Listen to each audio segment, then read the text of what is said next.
বন্ধুরা, যেমনটা ভারত এখন নিজেদের সীমানাকে সুরক্ষার জন্য অনেক বেশি সতর্কতাপূর্ণ হয়ে গেছে, আর বিশেষ করে ভারত চীনের সাথে লাগোয়ার সীমানাগুলোতে নিজেদের মজবুতকে সেই লেভেলেই আপগ্রেড করছে যতটা টক্কর চীনের সাথে হলে আমাদের করা উচিত। ভারতের এই প্রস্তুতি এটা থেকে বোঝা যায় যে ভারত প্রতি 25 কিলোমিটারের মধ্যে 3 লেয়ার মিসাইল ডিফেন্স সিস্টেমকে ডিপ্লয় করেছে।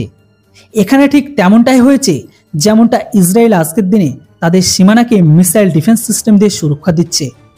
এখন ভারতের এই প্রস্তুতিকে দেখে স্বয়ং চীনের মিডিয়া গোবর টাইমস এখন এটা মানতে বাধ্য হচ্ছে যে ভারত যে রণনীতির সাথে নিজেদের ডিফেন্স সিস্টেমকে আপগ্রেড আর সুরক্ষার জন্য ডিপ্লয় করেছে সেটি চীনের সাথে একদম এখন ম্যাচ খাচ্ছে হুবহু।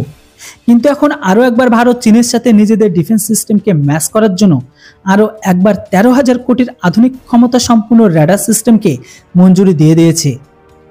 বলে দিই আপনাদের যে 13,000 কোটির মধ্যে 6,000 কোটি টাকার র্যাডার সিস্টেম ডিপ্লয় হবে, আর 7,000 কোটিতে অ্যান্টি ড্রোন সিস্টেম আর অ্যান্টি এয়ারক্রাফট সিস্টেম ডিপ্লয় হবে।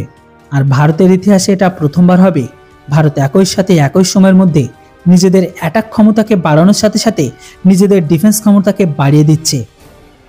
যেমনটা ভারত 19,000 কোটি টাকার ব্রহ্মোস মিসাইল কেনার মঞ্জুরিকে দিয়েছে যেটি শত্রুর ওপর অ্যাটাক করবে, তো সেখানে আবার 13,000 কোটি টাকার anti drone system, anti aircraft system যেগুলি শত্রুর হাতে থেকে ভারতকে বাঁচাবে।